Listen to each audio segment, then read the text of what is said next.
doorashadii sanadlaha ahayd ee ardada Soomaaliyeed wax ka barata wadankaasi Malaysia ayaa waxa ay ka dhacday jaamacadda Islaamka ee ku taala magaalada Kuala Lumpur ee xarunta wadankaasi Malaysia. Faafahinta warkani waxa halkaas nooga soo diray Baafe.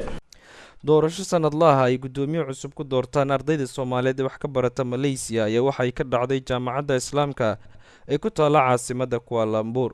ardaydani oo xilligani ku jira fasaxyo ayaa waxa ay isaga kala yimaadeen dhammaan jaamacadaha kala duwan ee ku yaala gobolada iyo caasimadda Malaysia. waxaana soo qaban qaabiyay doorashada guddigii hore ee xilkooda sii dhamaanaya iyo guddi kale ee loo xilsaaray doorashada. waxaana kormeerayay aqoon-yahano Soomaaliyeed ee wax ka dhiga qaar ka mid ah jaamacadaha ku yaala Malaysia.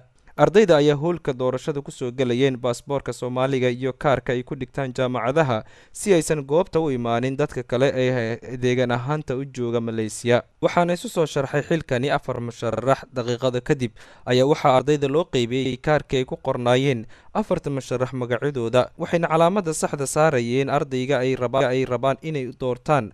waxaana ugu horeyn isu codeeyay 4 musharax, balse tirin kadib ayaa waxaa ku guuleystay Mawlid Axmed Maxamed oo helay 129 cod, ayadoo hoolkan ay soo fadhiisteen 294 qof. waxaana ku dhawaaqay gudoomiyaha doorashada Mascuud Maxamed. Cabdirasaaq wuxuu helay 24 cod. Guuleed wuxuu helay 52 cod. Mawlid wuxuu helay 129 cod. yaasiin wuxuu helay 92 cod. waxaa guuleystay oo gudoomiyaha ardada Soomaaliyeed ee dalka Malaysia Master Mawlid oo helay 129 cod. gudoomiyaha cusub oo Universal TV la hadlayay ayaa dareenkiisa cabiraya. marka hore waxaan salaamayaa ummadda Soomaaliyeed markasta ay joogaan iyo gaar ahaan ardada Soomaalida reer Malaysia intii hool ka soo qayb gashay intaan ka soo qayb galinba aad baan ugu faraxsanahay qaabka doorashada u dhacday run ahaantii oo ahayd qaab cadaalad oo cid walba ku qanacsanayd. waxaan mahad gaar u soo jeedinayaa guddiga doorashada hawshooda si fiican u gutay, guddiga jaaliyadda dhammaan ardada dhan waan u mahadnaqayaa. bahda saxaafadana mahadnaq aad ballaaran ayaan soo jeedinayaa haddii la idmo gaar ahaan Universal TV. gudoomiyihii hore xilkiisa sii dhamaanaya Cabdisalaan Maxamuud ayaa la dardaarmay ardayda isugu timid hoolka kuwaasoo diyaar u ahaa inay codkooda dhiibtaan.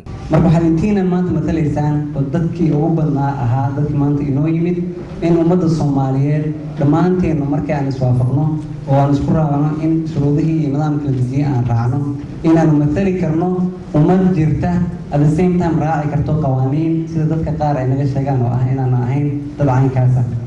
ugu dambeyntii qaar ka mid ah ardayda ayaa fikirkooda ka dhiibanaya siday u arkaan doorashada maanta sida ay u dhacday. ugu horeyn socod adan ku mahad celinayaa Universal TV booqashada ayna soo booqatay iyo waliba arinta ay mar walba u taagan tahay inay ka qabtirto ummadda Soomaaliyeed akhbaarahoodana ay ka gudbiso Malaysia lana wadaagaan walaalaha kale. waxaa suurtageliyay waa Universal TV. haddii aan doorashada kaaga warramo doorashadu si qurux badan bay u dhacday. waxaa ka soo qayb galay ummadda Soomaaliyeed dhammaantood. waa doorashadii ugu horeysay baan oran karaa oo arday kaliya ay codaysay, arday fiisahiisa ama baasaboorkiisa haysta. run ahaantiina Soomaalidu dhan aad bay ula dhacsan yihiin. waxaan salaamayaa dhammaan ummadda Soomaaliyeed ee daawanaysa. waxaan u mahad celinayaa tada labaad ee Universal TV. waxaan kaloo u mahad celinayaa gudoomiyaha cusub ee lagu doortay hoolkan. waxaan kaloo mataqaanaa leeyahay dadkii khiyaartii kale ee mataqaanaa la tartamaysa inay shanaadka dambe soo sharaxaan oo mataqaanaa waxa weeye aysan quusan. waana ku faraxsan sida u dhaceen, waana mahadsantihiin. dhammaan musharaxiinta ayaa isu gacan qaaday iyagoona u hambaliyay guusha uu gaaray walaalkooda Mawlid Axmed Maxamed, waxayna ballan qaaday inay la shaqeyn doonaan. waana doorashadii ugu horeysay si xur ay ku dhacdo iyadoo dhammaan musharaxiinta iyo soo qaybgalayaashaba ay ku wada faraxsanayeen isla markaana ay ku wada qanacsanaayeen. Saciid Cumar, Universal TV, Malaysia.